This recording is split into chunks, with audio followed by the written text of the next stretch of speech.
Hello everyone, today I want to show you how to design an NFC card which is based on PCB.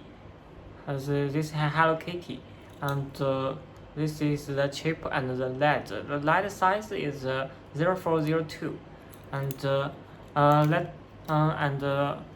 will tell you how to design this. And the most difficult part is how to design the antenna for NFC uses. And let's go.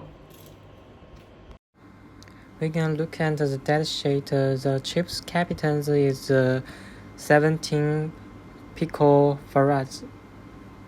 And then we calculate it 8 microhenries is the best.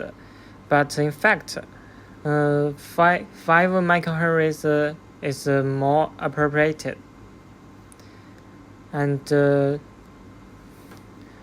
then we go to the STNFC inductance to design 5 microhenries. Then we open the up and design it.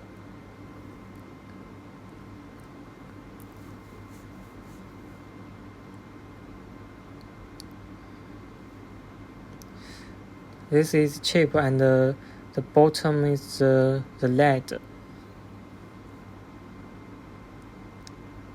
Just and